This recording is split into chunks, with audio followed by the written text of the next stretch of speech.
Warning, podcast contains explicit language. If you can't stand the heat, get out of the kitchen. Welcome everyone to the most professional podcast in all of Idaho.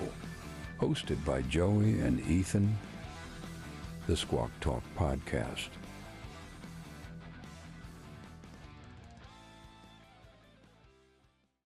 Welcome back, Squawk Talk, episode 10. It's your boy Ethan, Joey. It's been a night. Started off, Joey. We went to Boise for the Steelheads game. As you can tell by our swag, geared up. Went into overtime. Great game. Lost. Used to it. We're used to losses. We're Seahawks fans. Seahawks lose. Mariners lose. Kraken lose. Steelheads lose. Mike Tyson loses. Kind of comes to a point where you kind of wonder, is it us?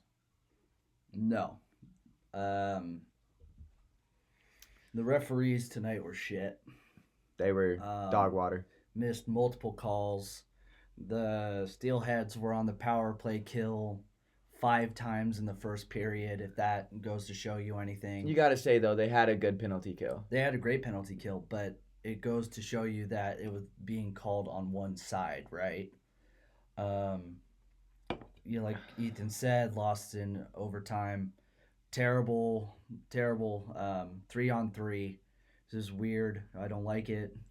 The 4-on-4 is better. If you want to get these boys ready to play in the NHL and the big leagues, you need to go for 4-on-4. You got to play. I feel like I've had this issue with college, and it's the same thing with feeder teams and the ECHL. I feel like if you're going to be a feeder team, if your goal is to get people in the NFL, get people in the NHL, you have to try and cater the rules towards the league they're going in. It's like when you were a kid and your teachers would be like, well, in high school, they're not going to baby you. And then in high school, you get there, and they're like, well, in college, they're not going to baby you. It's the same thing. In the NHL, they're going to go 4-on-4, balls to the wall. Right. And if you don't practice what you preach, right, if these guys aren't getting time on the ice in a 4-on-4 situation, right, when you call them up to the big leagues and it's overtime game and you need to make some fucking moves, they're not going to know what to do with that extra man. Maybe they will. I don't know. And you got to look at it this way. The conditioning may play a factor into it because they're so used to playing the 3-on-3 that, they got done playing how many ever shifts for a total amount of time on the ice. To add that extra will just, I don't know. I'm kind of pissed off. It's been a night. I'm kind of really fucking pissed. And I know I've been quiet at the beginning of this podcast. It's because I'm trying to comprehend what the fuck we just watched on Netflix. That was the worst. And I haven't watched many boxing matches, right? Most of the ones that we have seen or that I can remember have always been Floyd Mayweather. Logan Paul, he's Logan Paul, and Jake Paul, fucking worst El Gallo, whatever the fuck that means. I don't speak Spanish. That by far, I would have been so pissed if I paid $60 for that pay-per-view. I would have been pissed if I paid the $25,000 for the ringside seats. You would have gotten more out of the fucking the undercard. Yeah, the undercard was probably the best part of that pay-per-view. But here's the kicker, right? 2-minute rounds. Right. Felt like 8 just went by way too fast. They should have went 12. They could have went 12 2-minute rounds. I get it. They're saying Mike Tyson is old. What the fuck happened to the Mike Tyson that we saw in the hype videos, the Mike Tyson that we saw during the trainings, the Mike Tyson that we saw at the weigh-ins? He didn't show. I don't know what the fuck happened. I don't know if it was a passing of the torch, but goddamn, that was the biggest upset of the night, and we watched a game go into overtime. I'm sorry I went on a rant, dude. I cannot believe that we saw Iron Mike Tyson, the baddest man on the planet, just act like he didn't show up. And I don't care. Age is but a number. Age is but a number. If you can train for a fucking boxing fight, if you boxing match, my bad. Yeah, Sorry, whatever. it's fucking It's a 1 fight. a.m. in the morning. Cut me some fucking slack. It's a fucking it's fight night, dude. If you can train hard enough for a fight and make the weigh-ins and pass the health screenings and everything, I really don't give a fuck about your age. No. Right? But it showed. His age did show. Because he came out strong in the first and second. Great left and then hooks. he just He fizzled. It fizzled. But I'm gonna say something controversial. Go ahead. Probably things people are saying, but they are thinking, but don't want to say. I think Logan Paul or Jake Paul. One of the fucking fuckers. One of the Disney Mickey Mouse Club. One of the brother dickheads. fuckers. I feel like he's got potential to be a good boxer, but I cannot sit here and tell you that I think he's a legitimately good boxer when I have yet to see him in a legitimate fucking boxing match. Because, I mean, you've seen him fight against ex-MMA, just like his brother. His brother hasn't fought fucking anybody. He fought Mayweather. Sorry, he fought Mayweather. Could be considered the greatest boxer in this generation. I wouldn't say all time because you got to look at... Did he win? No, he lost. But Exactly. he went the distance. He went the distance. That's all I could say. Okay. And it was another Can exhibition. I say something about... It was another exhibition match. Can I say something about Mayweather, though? Go ahead. Mayweather, Floyd Money Mayweather, is not known for knocking people out. Yes, he has knocked people out, but he doesn't have the knockout stats like Tyson does. No. He doesn't have... 22 knockouts and 44 wins. Yeah, 44 knockouts, 22 of those in the first round. Yes, sorry. You watch Floyd Money Mayweather fight in the ring. He's a dancer. He's a dancer. He's quick punches. He lands for a high percentage. He gets the points. He's a points guy. He's not a knockout guy, right? Going the distance with Floyd Money Mayweather is, in the boxing world, for professional boxer, is not that impressive. And then, a 54-year-old man. There's literally a picture of Logan Paul as a baby meeting Mike Tyson. You should not be fighting somebody who was fighting when you were a baby for a legitimate boxing match. I'm sorry. I was so hyped. I thought I was going to have the opportunity of my lifetime to actually be able to watch fucking Mike Tyson box. I didn't see Mike Tyson box tonight. I saw him in the ring. That was not Mike Tyson. And you know what? The walk-in.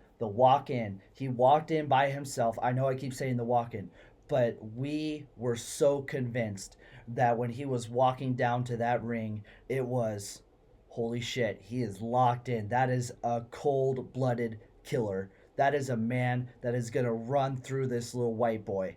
And one punch, the saying is everyone has a game plan until you get punched in the face. And he was taking the hits though, and I don't get. It was like whenever Tyson would come in and he would actually land some punches, Paul would hug him, and then after that, Tyson just started backing off, and it's just like, dude, those first two rounds looked fucking promising. His hands, Paul had his hands down the whole fucking time, and it's just like, dude, please, Tyson, just go in and fucking land a couple. That's all you got to do. We saw the ones that he landed were fucking hard hits, dude. I don't want to talk about it anymore. I'm disgusted. I think because we were talking about this all the way to Boise, a 2-hour drive, and all the way back, so 4 hours in total. We were talking about how this fight is bringing boxing back. This is going to be a moment of a lifetime to watch Mike Tyson fight. And I think that the Paul brothers, I'm going to say it. I'm going to fucking say it. Say it. I think these fights were scripted for the Pauls to win. It feels scripted. Because that was, like you said, that was not the Mike Tyson that we saw in the YouTube videos. That was not the Mike Tysons that got the first round knockouts. Like, what the fuck happened? You saw him training. Yeah, the training. And he looked fucking good. Walking out in the Versace fucking tidy whities. Putting that shit in neutral. The Put man it in looked like neutral. He looked like he was ready to fucking go. I don't. Thank God it wasn't pay-per-view. Thank God it wasn't pay-per-view. And and I don't know if it is an ode to the fact that it was in Cowboy Stadium, but everyone got fucked. Tell me this is just another fact that nothing good happens Nothing in good fucking happens Texas. in Dallas. Nothing good happens in the fucking state of Texas or Dallas, especially to Jerry Jones. Jerry Jones got fucked by Mike Tyson and Jake Paul. The purses were fucking ridiculous. That was $20 million going to, supposedly going to Mike Tyson for 16 minutes of fighting. And Lord knows if the full fight was 40 mil. I don't know. We don't know. But don't care. I don't fucking care anymore. I wanted to see a fucking knockout. I wanted to see Jake Paul fucking land on his face on the ground, needing the smelling salts to fucking wake up from whatever la la land that he thought he was an actual fucking boxer in. I'm sorry. I'm fucked. I'm fucking pissed. If you can't tell, we literally just finished watching the fight. It was. We waited all day for this fight, right? On the way back, we get out of the parking garage after the loss from the Steelheads. We go to the fucking gas station, and I'm gonna keep the expletives low because my mom listens. This bitch, yeah, looked at us dead in the face as we walked in, and she's like, "Tyson won." It clicked for Joey immediately. We know a lot of fucking Tysons, so I don't know. I was thinking some other Tyson. So she looked familiar. I felt like I knew her. She from tapped somewhere. me on the fucking shoulder. Like she knew you. Yeah. And she's like, Tyson. Excuse me. Tyson won. And I was like, oh yay, go Tyson! Like trying to hype this bitch up. And Joey was just staring at me like he wanted to kill me. And I'm like, what the fuck is your problem? What is your problem? Use your words. And he's like, are you just fucking with me right now? And then he's like, Mike Tyson. And I lost my shit. We go up to pay for our Red Bulls for the drive back to Twin. And this fucking cashier, smart ass little punk, said, oh yeah, I told her. Yeah. You want to hear how it ends? And I was like, no, I don't. We've been waiting all fucking day for this shit. We've turned our phones off for this shit. And he was like, oh, well, Tyson won. And I'm like, I looked him dead in the eyes and I said, you're a bitch. You also called him an ass, dude. Yeah. It was great. I was so fucking pissed. At that moment, I wanted to be like, I knew we shouldn't have fucking stopped here. But I was just, like you said, I couldn't fucking I looked use this my dude words. dead in his face and I said, you're an ass, and walked out of there. He's lucky that's all I said. It could have been a lot fucking worse. We get in the car, Joey calls his wife, and she's like, no, the fight just started. You guys are good. And like we reiterated, it's live, right? It's live, right? And she said, yeah. But there's a small inkling of hope that Joey's wife was just being nice to us, not to ruin our night. And then first round, second round, I'm like, okay, maybe he did win.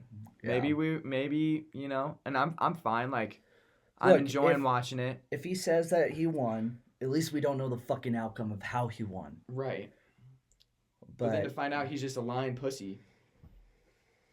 You know who you are, Texaco and fucking Boise. Fuck you. Yeah. That's some bullshit. Anyway, on a more positive note. No, I got some more. I'm sorry.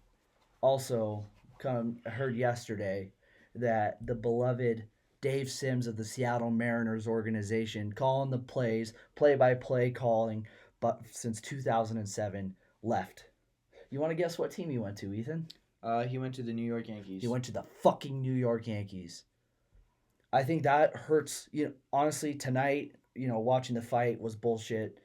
Yeah, at least I got to watch it with you. That was like the best part of it. Yeah, I mean, we're fucking shadow boxing. We were standing up. We didn't sit down till towards the end when we saw it go downhill.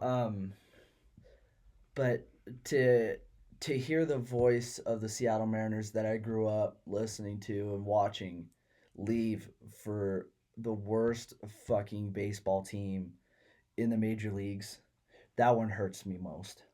That hurts me most because the Mariners can't sign any good players. They don't want to. Sorry. They can't.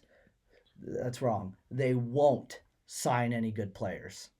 They refuse to sign. They refuse to get baseball to be good in Seattle. And we lose our fucking heart and soul of the organization in Dave Sims. Dave, I just got to say thank you. Mr. Sims, sorry. I don't mean to be disrespectful. Thank you for all your years. I'm sorry that the Mariners organization failed you. I want you to be happy, but I hate the fucking fact that it's for the Yankees. Sorry, that's my last rant, dude. As you guys can tell, we're not in a good place right now. It was one thing after another.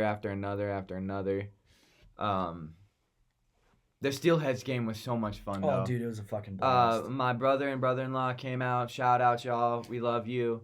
I know hockey's not really your thing, but it was really nice to be able to share that with y'all. We got B-dubs. Looking really forward to seeing y'all for Thanksgiving. Thank you for hosting. That was a lot of fun. We got free pucks out of the deal. My favorite part about hockey, though, let's go into some positives, right? We can't just have a fully negative podcast. Positives are, for the same reason why you guys enjoy watching this podcast when we're in a good mood. It's the same reason why I love hockey.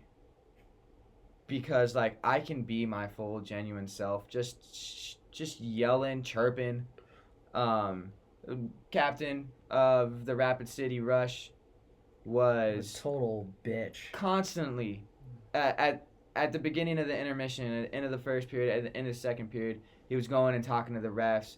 And so I stood up. Well, I didn't stood up. I just yelled it. And I was like, Wagner, stop talking to the refs, you bum. For that dude on TikTok that does that all the time. It's hilarious. And we got people laughing. The people in front of us at the end of the game, she turned around and she said, we may have lost, but you guys made this game for us. The back and forth between you and me, I think we were in postseason form. We were. And I think that we've had so much heartbreak that we are so good at back and forth. We're really good at powering through shitty play. I mean, no puck control, dude. The thing is, God, no goddamn puck control. The benefit with being a Seattle sports fan is even in a close loss like that, we should have won that game. But even in a loss, we have an amazing ability to be able to see the positives during the game, right? And if we don't see the positives, we're really good at chirping at the other team. I pride myself in my hockey chirps. I'm not Shorzy level by any means, but I can give it out. That's one thing we didn't say. We didn't say give your balls a tug. No, because there was a kid behind us. So, like, the worst I think I said was when they would fight, I'd yell, fuck them up. Yeah. And then we also yelled, set the fucking tone. Set the fucking tone, and I yelled that coach needed to light a fire under their ass. Yeah. Just because there was a kid behind us, 7 people to our left.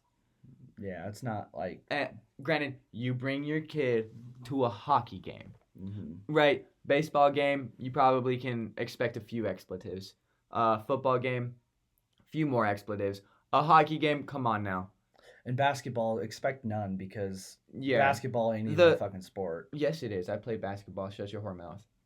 Well, we don't have one in Seattle, so I don't consider it a sport. It's not a Seattle sport. It's a I don't have anything else to watch, so I'm going to watch basketball sport. I'm sorry, I didn't mean to attack you like that. That's fucked up. I'm sorry. Anyway, I'm sorry. I'm hurting. But with hockey, come on, let's be honest. You have guys on the ice fighting And the worst that can happen is they're in the box for 4 minutes, and then they're right back there on the ice. So if it's a sport that's inherently violent with alcohol, there's a point in the game where it was the Blue Moon, 3 minutes. whatever. Yeah. It was 3 minutes. If the Steelheads scored a goal in those 3 minutes, then they gave Blue Moon out at a discount. Yeah. Not a crazy discount, but let's be honest. The cheaper you can get your beer at a game, the cheaper you can get your beer at a game. Would have been better if it was Rainier. Yeah, but not everybody has taste like we do. They could call it the Rainier Rush. The Rainier Rush would be good, except we were playing the Rapid City Rush, so that could be a little issue. Oh, yeah, you can't do that. What I think, though, is if you're advertising discounted beer, there's a decent chance that you're going to have expletives yelled at you or yelled at the game. So if you bring your kid to a hockey game, this is America, ladies and gentlemen. I'm going to say what the fuck I want to say, especially at a hockey game. Absolutely. And nobody batted an eye. The dude to the left of us loved us. The family behind us, they were constantly tapping me on the shoulder, asking me rules about hockey. They loved our chirps. But the thing that honestly made my night after that devastating overtime loss was when that lady turned around and said, "We may have lost, but you guys made the game. Thank you." That was fun. That was a lot of fun. And that's not the first time I've had that happen. I visited the local team up in Binghamton, New York, the Binghamton Black Bears. Shout out. And I got mine. There's an obnoxious dude up front. It's hockey, so I'm a chirp back, right? And I can't remember exactly the chirp that I was doing. It was some phrase that I was saying. It was real catchy. I cannot remember it. You suck. It was something like or shut up. I think it might have been "you suck." Yeah, you told me in the car. It was you Or suck. I can't remember exactly what it was, but whatever my chirp was, I got my entire row to chirp it with me at this guy. Because he'd constantly get up and yell the same thing over and over and over again. And I can't remember exactly what it was, but I got the whole row to chirp it back. And, I mean, I had these old ladies down at the edge of it. I mean, they had to have been in, like, their 70s. Older than Mike. And they told me at the end of the game, they're like, "Oh, you're awesome. You're so funny." And I'm like, I love hockey. I love how I can just be my true, authentic self at a hockey game and just let some of my aggression out, too. Because there's not many places where you can yell full volume and people are like, "Yeah, I get it." I would like to apologize to the two ladies in front of us today because I caught myself spitting on you a couple of times. Me too, all the fucking time, especially when I was mad. When I would yell, "You bum," I was thirsty. I was hot because I had a hoodie on and it was warm up on the second level. Beyond hot in that barn. I was struggling, and I was losing my voice. Yeah. And so when I would yell, "You bum," I had to really emphasize with my lips, "You bum." And when the puh sound when you say bum, they got some spray. A little bit of friendly fire. That's okay. But they had beanies on, so it's not like I was spitting in their hair and nobody noticed. And if they did notice, nobody said anything. You do realize the one was a dude, right? What? Yeah, it was a husband and wife sitting in front of us. Oh, he was a very feminine looking dude, wasn't he? He laughed at our jokes. That's all I care about. Yeah, I mean, I don't care what you do in the bedroom, just as long as you laugh at my jokes. But no, dude, I absolutely loved that game. It was a lot of fun. Kraken on a three game win streak right now. Heater. I'll take it. We'll take what we can get. We're climbing in the points right now. Yeah, dog. Climbing in the points. If we would have kept the foot on the gas and stick to what we were doing, the game plan, and not lose as many games as we have, I think we have the team. We gotta stay healthy. The Huskies made it bowl eligible tonight, Yes, which sir. is freaking awesome. 31-19 Yep. over UCLA. And I will take that because it is been a tough year in a new conference, a very tough conference.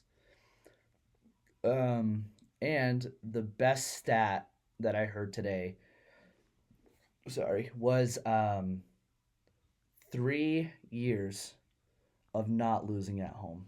Yeah, that's a good ass stat. That is amazing. That means that they are showing. I wish they showed up to play every week, but at least they're showing up to give the Husky fans what they deserve, and that's a win. There's a pain when you go to a game and your team loses. It hurts when they lose and you watch them on TV, but when you're there, you paid the money to be there. Mm-hmm. It's a little different it hurts less if you're local and it's just like a 5-minute drive. 20-minute drive even. Yeah. But when you drive 2 hours and you see your home team lose, that hurts. That hurts. But what's even worse is if you fly somewhere. Yeah. And I'm very worried about the game my dad and I are going to against Minnesota. It's the last home game of the year. Minnesota's on a good run. They're a tough team this year. Yeah, I just hoping the Seahawks get their shit together. The very first Seahawks game I saw in person was against Minnesota. Mm-hmm. Blew them out. But then the second game, Seahawks game I went to, it was close. It was you and me. Yeah, it was a close game against the Browns. That was a fun game. So I'm scared that my Seahawks games are trending towards the loss. And this will be my dad's first ever Seahawks game. Bucket list item for him. I'm just saying, man, when your team has nothing left to lose, they are a very dangerous team. They got nothing left to lose, man. They don't. And honestly, if it comes down to the Seahawks just trying to ruin a Vikings playoff push, because right now we're not even. No, we're not in the playoff talks at all. We play San Francisco on Sunday. Yeah. Geno's never beat San Francisco. McCaffrey's back. We can only hope that dynamic kind of fucks them up a little bit because they haven't been playing with that. Or maybe, we prep for a full fucking... rebuild. Prep for a rebuild in the offseason, man. I don't know. We ain't going to do shit in the offseason. We didn't do... The only thing we did in this offseason was fuck it up. By getting rid of Bobby Wagner. That is a trend for Seattle sports, isn't it? Not fucking doing anything. Seattle sports loves to not make moves. They love to get rid of high-value players for... absolute dog water players. One of the guys that we picked up after we got rid of Bobby Wagner, we waived the other day. Did we really? Not on our team anymore. That whole linebacker situation that we were all excited about, and when I say we all, I mean the coaching staff at Seattle. One of them's on the practice squad. Yeah. The other one got waived, and we have 2 new guys in. And it's like you could have. The problem is because the defense has no leadership. They have no solid set in stone leadership on that defense. And that's why you see the Seahawks fighting on the sideline. You see Geno breaking tablets. You see the whole team falling apart. The Mariners are the same way. They don't pick people up. They let people go that they should have kept. I think, honestly, the saving grace for Seattle sports right now is the Seattle Kraken. That's because true. the Seattle Kraken does make moves. We were saying we need a captain. We gave the C to Jordan Eberle. Mm-hmm. Eberle's doing great. You've got the young man in Wright doing big things. Eberle got hurt last game. Mm-hmm. I don't know if you were watching. I remember you texting me. I didn't see what actually happened, but when I watched the rest of it, he wasn't in. No, he got hurt, lower body injury. Okay. And so they moved Wright to the wing, and that man was showing some promise. Good. The coaching staff for the Seattle Kraken, you can tell that they see a problem, they try to fix a problem instead of just kind of riding it out all season, hoping it fixes itself. Right. You've got great people in Yanni Gord. Yanni, dude, he's the fucking guy. Bjorkstrand. Riker Evans, dude. Riker Evans that fucking is kid. I mean, I know I talk shit about him, a couple podcasts ago because he hasn't proven himself. That boy could play hockey. Tolvanen. Tolvanen, Turbo. you said Bjorkstrand, right? Yeah. Stevenson showing up to be a good pickup. I know you might have some thoughts on that one because we've talked about that before. I said I didn't say I dislike him. I said I haven't seen enough to prove that he was worth the money that we spent on him. Which I take that back. Good. Over the last couple games, especially this three game home run. Yep. That we're doing right now. I've seen Stevenson really step the fuck up. And Decord stepped up, dude. That's one thing I gotta say. I love Philipp Grubauer, the German gentleman. Mm-hmm. He got hurt last year, and that's when Decord stepped up in the Winter Classic. Fucking amazing. And then they started sharing time, and I was really liking who's gonna play goalie this game. It's Decord. It's Decord, Grew. And I do think Decord is coming into his own. It is gonna be sad because I definitely see us getting rid of Grubauer potentially this year. Because of him getting hurt. Because of he's injury prone. He's getting older. And so it's going to be really sad when I go to a game and the cord makes a save and I can't yell, Gru. Right. But let me ask you this question, and it pertains to that. Do you think that the Kraken will retire his number? Do you think the Kraken have been around long enough to retire a number? I don't think there's a set time frame on retiring a number for the age of the franchise. Okay. I feel that there needs to be significant success for that franchise in that time frame that they played a part in. Well, you could say that he freaking was the goalie for our playoff push. We did have a playoff push. I respect the playoff push. I was super hyped and excited for that. I feel like you need a Stanley Cup. You need to have a Stanley Cup with the franchise to get your number retired, in my opinion. What about a Western Conference Championship? Like conference championship. So, here's my opinion. There are plenty of Seahawks players who have their numbers retired that weren't a part of a Super Bowl winning team. That's true.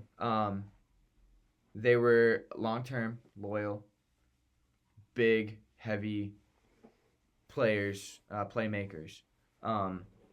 Philipp Grubauer is a playmaker. I will say that. He has his own chant when he makes a save, which I think is a huge goal. Kind of ping point that you can kind of look at because the fans love him. Yeah.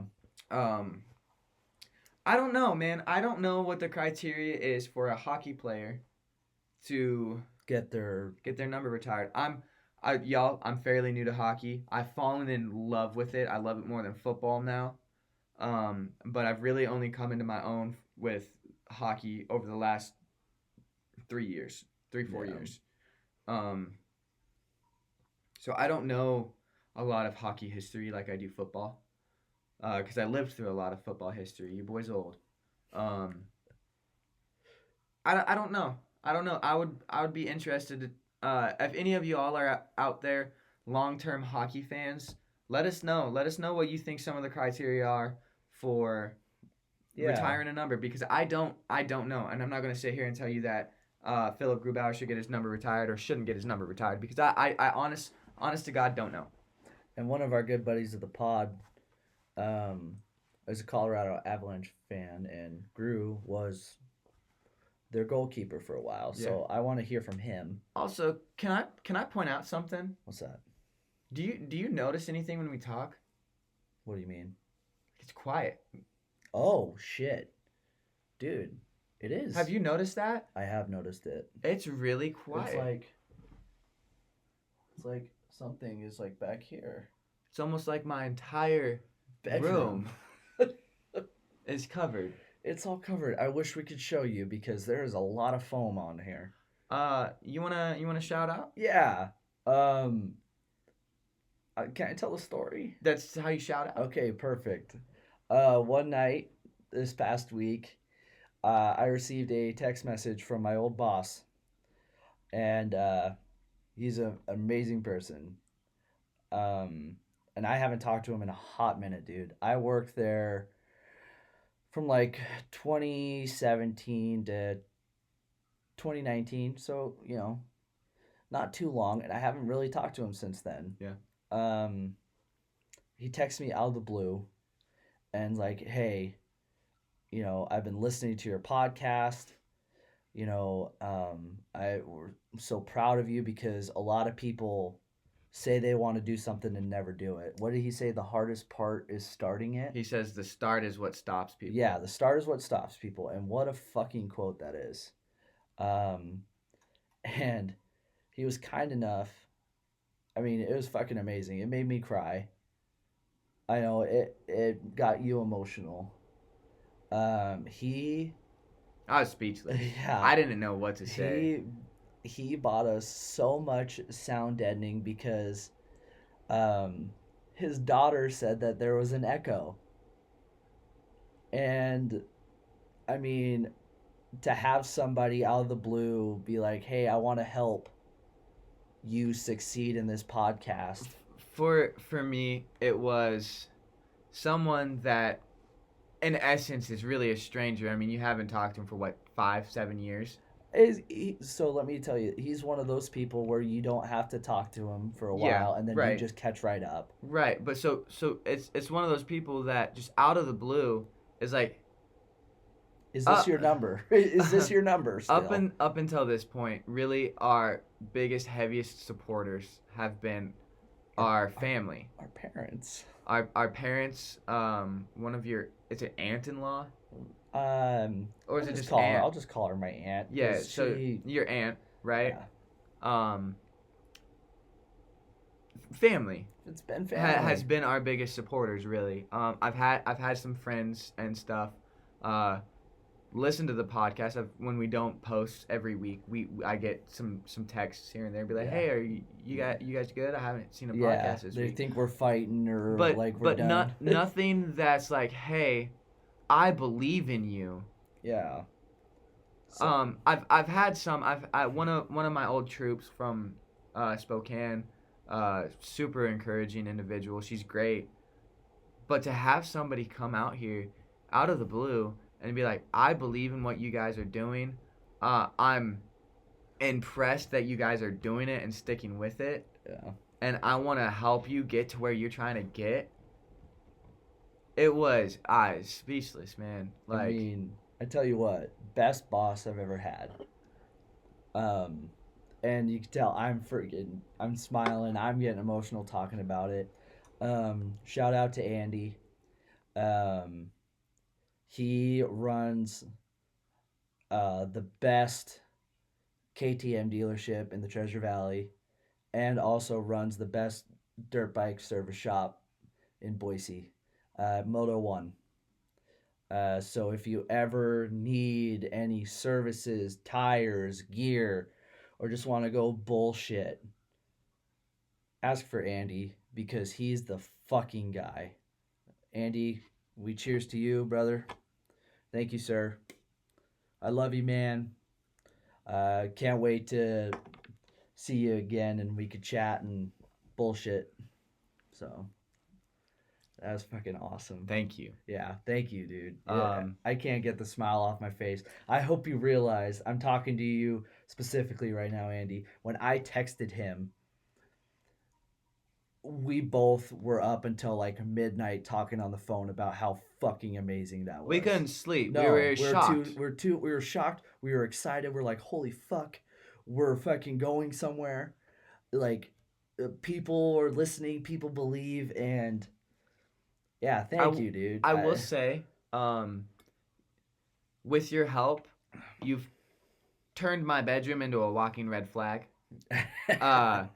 Because it's still a mess from when we were setting up the phone. We got wrappers all over the place, right? Because we've been busy. Yeah. We put up the pod, immediately went to bed, work, and then straight to Boise for the Kraken the Steelheads game. and then back for the fight, and then now we're podcasting. So we haven't really had time to clean up. So I'm not going to show any of the viewers. I'm not going to show you yet, Andy, but I'm pretty sure you've seen it. That's my bedroom. I haven't sent him a full picture of it up yet. Okay, well, feel free. Yeah. The thing is in order to make the most of what you gave us, which was a lot. Yes. It was amazing. It had to be put in your bedroom. It had to be put in your bedroom. I looked at Joey and I said, listen, man, for the pod, right? I moved this stuff out of my living room and I put it in my bedroom. We've got carpet that will help with the sound deadening. And then we have tons of foam behind us. It's covered by the flag. Still works, though. Yep. And then you can kind of see some on the side. And then there's some right next to the desk. There's some on the ceiling above us. There's some on the opposite wall. And then there's my bed. And then there's more over on that wall. There's more behind the TV. And then there's more above my bed. And then we have a tripod in here with a camera on it. So it looks like There's a little bit of something else going on here. If somebody comes over and they don't know that we do the podcast at my place and they see the setup in my bedroom, they probably think I'm recording something other than a podcast. So it's a big red flag. I've been told by a couple of people. My brother sent me every red flag there is, emojis. He sent me every single red flag emoji. If it's in emojis and it's not in like words, it's not really a red flag. That's true. It was a family group chat, so I think he was trying to keep it low key. But yeah. Well, now it's not very low key. We're doing it. We're making moves, man. We've got some big moves planned for the podcast. We're working on doing a dual mic setup. We've reached out with one of our local connects here in Twin Falls, who's looking at making us a custom podcast table at some point. And then I'm going to be getting a new computer for more editing software. And we've got a tripod and a camera setup that we're working on. We just need to get the right cables for it. Working on getting better merch out there to people. And so here's the thing, Andy.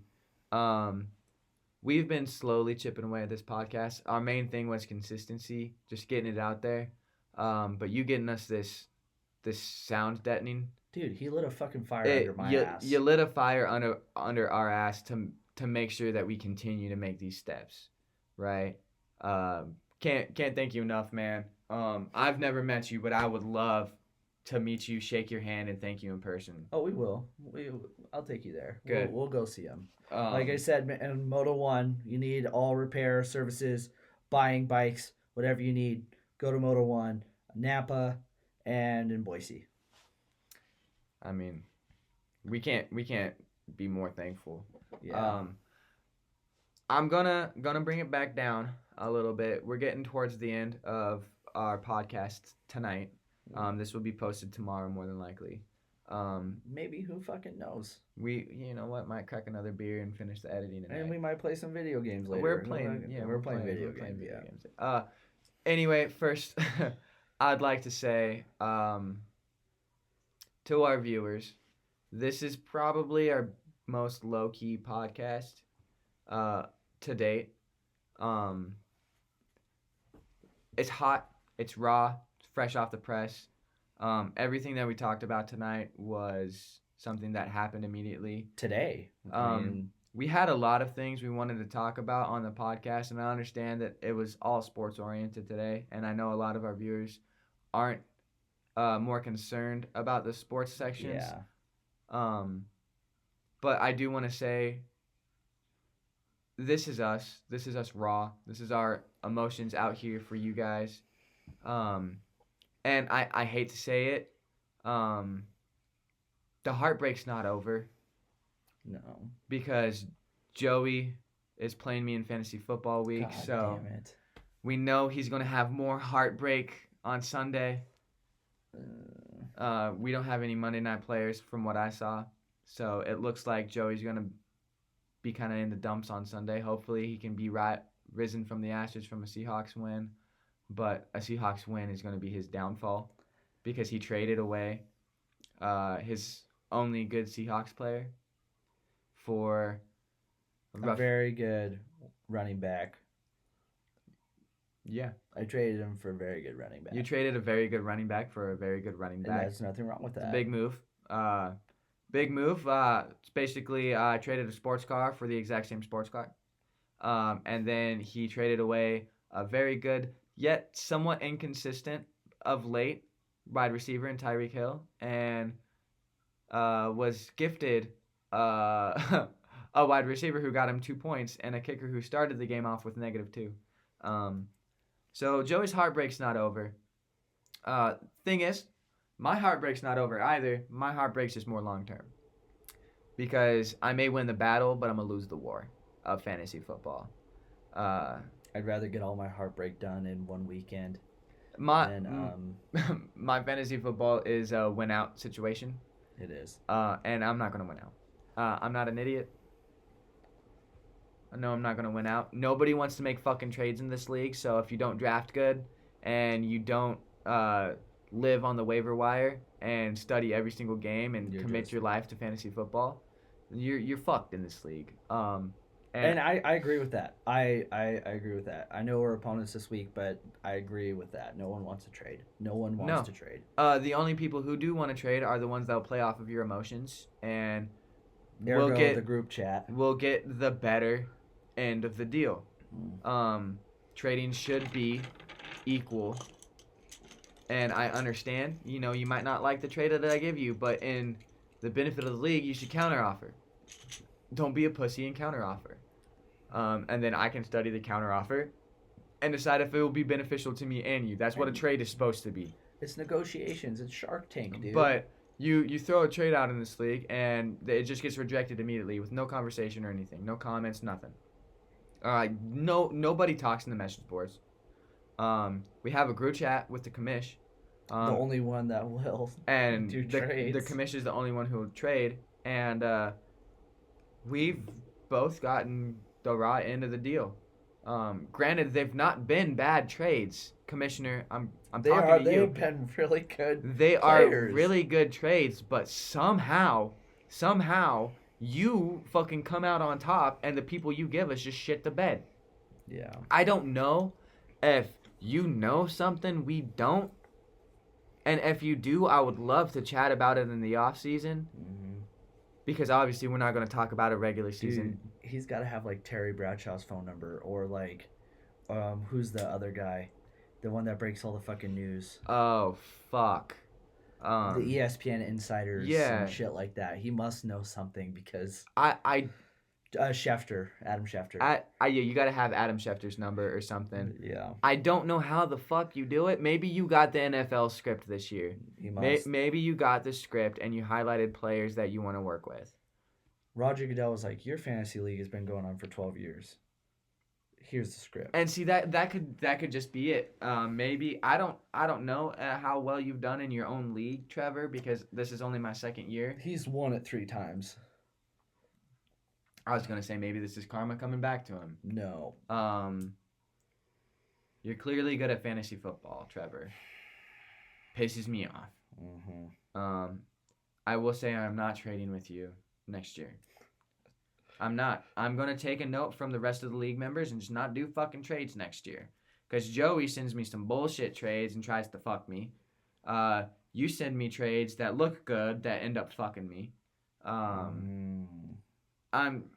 I'm tired. I'm tired, boss. I'm tired. It hurts.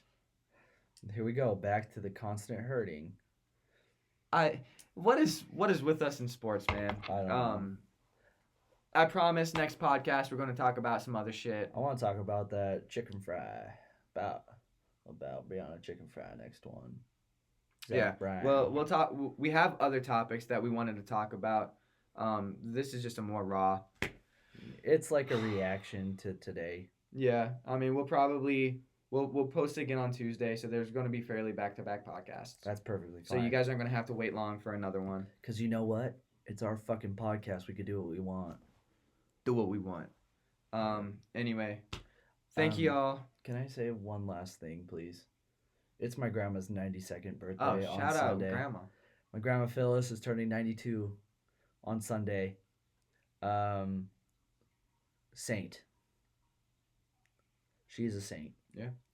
I love her so much, and I know she won't listen, but I just want everyone to know that this lady means more to me than damn near anything in the world, and she's been there for me through all the ups and downs. And happy 92nd birthday, Grandma. I love you. Happy 92nd, Grandma. Yeah. So thanks. I just wanted to. Absolutely, that's a good shout Yeah, out. that was That's a good. great way to end the podcast. Positive note. 92 years positive. Yep. 92 years positive. Thank you, everybody. Go Seattle Sports.